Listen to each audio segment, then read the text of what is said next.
News first channel ಹಾಗೂ ಡಿಜಿಟಲ್ನಲ್ಲಿ ಜಾಹೀರಾತು ನೀಡಲು ಈ ನಂಬರ್ಗೆ ಸಂಪರ್ಕಿಸಿ. ನಮ್ಮ ಜಾಗ ಅದು ನಮ್ಮ ತಾತನ ಕಾಲದಲ್ಲಿ ಧರ್ಮಸ್ಥಳಕ್ಕೆ ಅದನ್ನು ನೀಡಲಾಗಿತ್ತು. ಬಟ್ ಮೊಮ್ಮಕ್ಕಳಾಗಿ ನನ್ನ ಸಹಿಯನ್ನು ಅನುಮತಿಯನ್ನು ಪಡ್ಕೊಂಡಿಲ್ಲ ಅನ್ನೋದು. ಸೊ ಜಮೀನು ವಿಚಾರದಲ್ಲಿ ಮೋಸ ಆಗಿದೆ ಅಂತ ಹೇಳಿ ಸುಜಾತಾ ವಾದ ಮಾಡಿದ್ದಾರೆ. ಧರ್ಮಸ್ಥಳ ಕ್ಷೇತ್ರದವರ ವಿರುದ್ಧ ಸುಜಾತಾ ಭಟ್ ಆರೋಪ ಮಾಡಿದ್ದಾರೆ. ಕುಟುಂಬ ಕಲಹ ಮನಸ್ತಾಪಗಳ ಬಗ್ಗೆ ತನಿಖಾಧಿಕಾರಿ ಪ್ರಶ್ನೆ ಕೇಳಿದ್ದಾರೆ.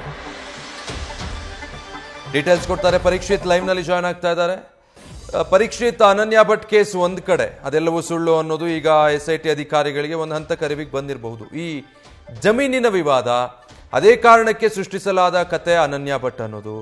ಸೊ ಇದಕ್ಕೆ ಸಂಬಂಧಪಟ್ಟ ಹಾಗೆ ಯಾವ ರೀತಿ ಪ್ರಶ್ನೆ ಮಾಡಿದ್ದಾರೆ SIT ಅಧಿಕಾರಿಗಳು?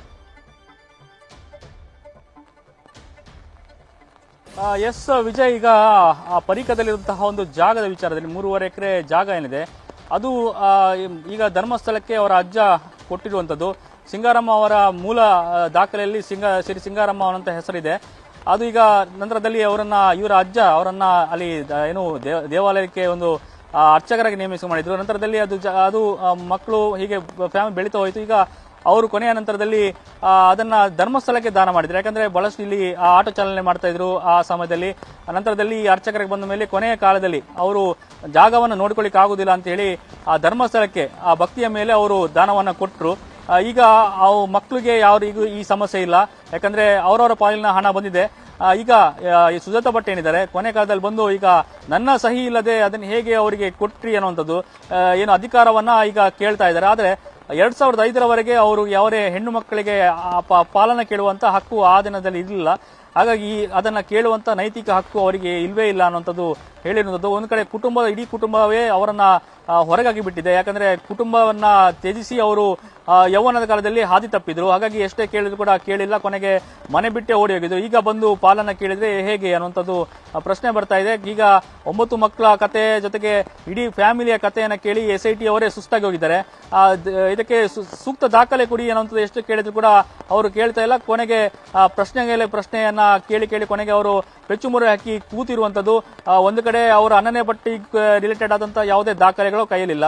ಆ ಫೋಟೋ ಒಂದು ಇಟ್ಕೊಂಡು ಆಗದಿಂದ ಅವರು ನನ್ನ ಮಗಳು ಅನ್ನುವಂಥದ್ದು ಹೇಳಿಕೆ ಕೊಡ್ತಾ ಇದ್ದಾರೆ. ಆ ಫೋಟೋವನ್ನ ಪ್ರೂವ್ ಮಾಡುವಂತದ್ದು ಕೂಡ ಇಲ್ಲ. ಅಲ್ಲಿ ಮನೆ ಸುಟ್ಟೋಯ್ತು, ದಾಖಲೆಗಳು ಸುಟ್ಟಾಕಿದ್ರು, ಇಂತಹ ಹೇಳಿಕೆಯನ್ನು ಕೊಡ್ತಾ ಇದ್ದಾರೆ. ಅದಕ್ಕೆ ಅದು ಯಾರು ಸುಟ್ಟಾಕಿದ್ರು ಏನು ಅಂತದಕ್ಕೆ ಅದಕ್ಕೂ ಸಾಕ್ಷಿಗಳಿಲ್ಲ. ಇನ್ನೊಂದು ಕಡೆ ಜಾಗದ ವಿಚಾರದಲ್ಲಿ ಕೂಡ ಮೊದಲಾಗಿ ಏನು ಜಾಗದ ವಿಚಾರಕ್ಕೆ ಬಂದ್ರು ಅದಕ್ಕೂ ಕೂಡ ರಿಲೇಟೆಡ್ ಯಾವುದೇ ಸಾಕ್ಷ್ಯಗಳು ದಾಖಲೆಗಳಿಲ್ಲ. ಹೀಗಾಗಿ SIT ಅವರು ಏನು ಅಧಿಕೃತವಾಗಿ ಏನು ಕಾನೂನಾತ್ಮಕವಾಗಿ ಕೇಳುವಂತಹ ಯಾವುದೇ ದಾಖಲೆಗಳು ಅವರ ಹತ್ರ ಇಲ್ಲ. ಕೇವಲ ಏನು ತೋರಿಕೆಯ ದಾಖಲೆಗಳು ಮಾತ್ರ ಅವರಿರುವಂತದ್ದು. ಯಾವ್ದು ಸಾಕಾಗುವುದಿಲ್ಲ. SIT ಅವರು ಕೇವಲ ಕಥೆಯನ್ನೇ ಕೇಳಿ ಬಹಳಷ್ಟು ಸುಸ್ತಾಗಿದ್ದಾರೆ. ಮತ್ತೆ ಅದೇ ಪ್ರಶ್ನೆಯನ್ನ ಕೇಳಿ ಒಂದು ಕಿರಿಕಿರಿ ಕೂಡ ಆಗ್ತಾ ಇದೆ SIT ಅವರಿಗೆ. ಹಾಗಾಗಿ ಸದ್ಯ ದಾಖಲೆಗಳಿಲ್ಲ. ಅವರು ಆ ಜಾಗದ ವಿಚಾರದಲ್ಲಿ ಸ್ವಾರ್ಥ ಸಾಧನೆ ಅನ್ನುವಂಥದ್ದು ಗೊತ್ತಾಗ್ತಾ ಇದೆ. ಅನನ್ಯ ಭಟ್ ವಿಚಾರ ಕೂಡ ಕಪೋಲ ಕಲ್ಪೆ ಅನ್ನುವಂಥದ್ದು ಗೊತ್ತಾದ ಪ್ರೂವ್ ಆಗಿದೆ.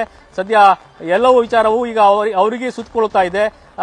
ಸದ್ಯ ಅವರು SIT ವಶದಲ್ಲಿದ್ದಾರೆ. ಇನ್ನು ಅದನ್ನು ಅಧಿಕೃತವಾಗಿ ಅವರನ್ನ ವಶಕ್ಕೆ ಪಡೆದುಕೊಂಡು ನ್ಯಾಯಾಲಯಕ್ಕೆ ಹಾಜರು ಮಾಡ್ತಾರೆ. ಇವೆಲ್ಲವೂ ಜಾಗದ ವಿಚಾರ ಕೇವಲ ಒಂದು ಅವರ ಸ್ವಾರ್ಥ ಸಾಧನೆ ಇರಬಹುದು ಮತ್ತು ಅವರ ಕುಟುಂಬಸ್ಥದ ಒಂದು ವೈಮನಸ್ಸು ಕೂಡ ಅಲ್ಲಿ ಇರುವಂತದ್ದು. ಒಟ್ಟಾರೆ ಸದ್ಯ ಅವರದು ಎಲ್ಲವೂ ಕಪೋಲ ಕಲ್ಪಿತ ಸುಳ್ಳು ಅನ್ನುವಂಥದ್ದು ಮತ್ತೆ ಪ್ರೂವ್ ಆಗ್ತಾ ಇದೆ. ವಿಜಯ್, ನ್ಯೂಸ್ ಫಸ್ಟ್ ನಿರ್ಭೀತಿಯಿಂದ ನಿಮ್ಮ ಪರವಾಗಿ.